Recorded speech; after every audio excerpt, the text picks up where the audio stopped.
the biggest thing, the easy to find, and Nancy can help me with background, but it's in State Road 87 from Whiting Field to the Alabama state line, which is part of our 4-laning from 98 to I-65. They brought us the earmarks that got us through the PD&E and the design, and we actually have some money left over. That our next steps are for right-of-way acquisition and for construction dollars, the big heavy lifting. Those are what we originally hired them to handle, was transportation issues. They've also, in the case of the Northwest Florida Transportation Corridor Authority, we just refer to them as a corridor authority, between Congressman Miller and Congressman Boyd's staff, we were able to get some federal funding out of a highway bill a few years ago for some initial funding on that. They'll be helping us get that 87 moved into a program so we can use program dollars as opposed to earmarks.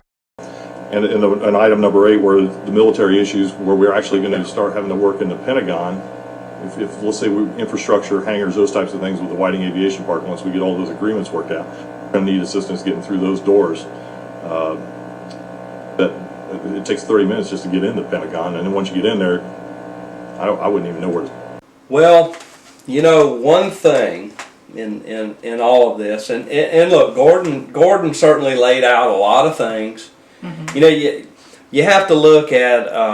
You know, I'm not a person that's going to say, well, just don't spend that money.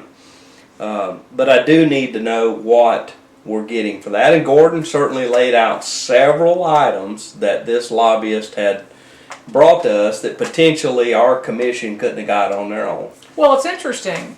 What we heard just now in that clip was that this concept that the county is going to be able to share the runway that's out at Whiting Field with the Navy, and that's going to be what feeds the industrial park out there that's planned out there, the aviation park. That what we just heard was that the county can't get that done. Our local U.S. representative can't get that done. Team Santa Rosa, who just hired a $70,000 a year military liaison specialist, can't get it done. Can't get it done. We have to pay $6,000 a month to a lobbyist. On top of another $6,000 a month, we're paying the same lobbyist for roadway issues. We have to pay them for Whiting Field. For this Whiting Field stuff. Right. So that's $12,000 a month. And right. And one other thing that this contract says, and I ask about it.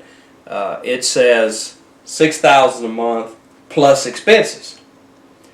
Well, now what Hunter Walker said was, I think he only charges us when he comes down here once a year to update us. Well, I'm just going to tell you that I think doesn't wash with me. I did note that when I asked Mr. Hannaford, the budget director, Mr. Hannaford didn't even look up when I asked the question. So that's part of the program that's kind of still hanging out there. And your old horsefly will find out about what we've been charged for expenses, because this will be the 4th year of the original contract. Well, I'm still interested in what $12,000 a month is getting. Of course, you know, we heard that it got us some grant money and some earmarks and that kind of thing. Right, and you know, and certainly we will see now. Well, in one of our previous shows, we discussed. Deborah got us some real good footage and some interviews concerning the state park, which is now a county park. Now a county park in Navarre. In Navarre, and we are happy to say that on December the 2nd at 6 p.m. that is a Tuesday, at the Navarre High School cafeteria, there will be a public meeting of sorts, and it's an input session. What do you think? What do you want it to look like? Of course, a lot of it's already done. I mean, there's the pavilions and the walkways and those kind of things. But they're absolutely looking for input. What you think? And what should happen with the park now? What should happen with the park? And we certainly want to encourage you to attend that meeting, because it's you know, I understand that kind of all right here together the final permitting may be complete by the end of November or so for the fishing pier. And so, you know, that's kind of going to be part of it. Of course, the fishing pier is going to be very close to this park. And they would like to hear what you think. So please, please attend. Now, Deborah, I've got one more thing.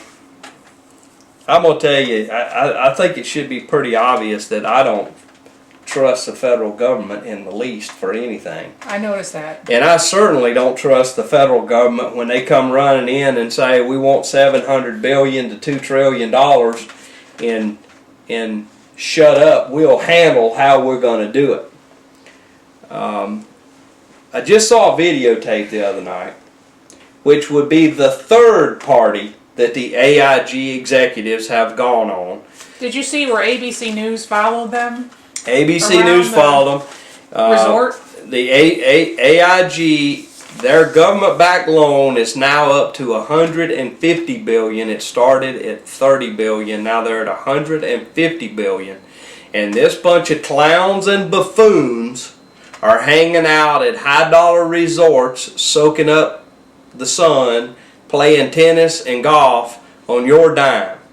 And I'm going to tell you, I have certainly had enough of it. Now, I was tremendously encouraged just yesterday. I was watching Fox Business News, and their lead anchor looked dead in the camera and said, "Ladies and gentlemen, we've had enough of this too. And we have filed a Freedom of Information Act Good. to the federal government.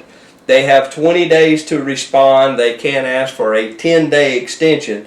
But let us assure you that 30 days from now, if we do not know where every dime of this money has gone to, because Paulson won't tell them, if we do not know where this money has gone to, we are going to take the federal government to trial. Outstanding. It's about time. And, you know, it's absolutely ridiculous. Money flying. Look, just the other day, Paulson gets on the news and tells about his plan. The stock market went down 200 and something points while he was talking. The market doesn't trust him either. And I sure don't trust him. And Well, but the bailout to begin with was, you know, you're handing them money on a silver platter. Absolutely, This is what happens. absolutely ridiculous. This is what happens when you hand these agencies money and there's no transparency and there's no accountability. Yep. And, Just- there's no news organization that wants to get in there and find out what's Just going on. some more good old public-private partnering. There you go. All the advantage to the private, none of the advantage to the public. This is no surprise to us. No surprise to us that you know, the same thing happens in Santa Rosa County, just on a smaller scale. It's not $700 billion; it's just $7 million right now. It's a $2,000 annual banquet expense. Exactly. Well, listen, we hope you enjoyed that. Be sure to tune in next week, Channel 27, MediaCom, from 4:30 until 5. Tell your friends and neighbors. Drop us an email. Let us know what you think. If you have a story idea, let us know, and we'll be happy to do it. So I'm Jerry Cooey. I'm Deborah Nelson. And good night. Good night.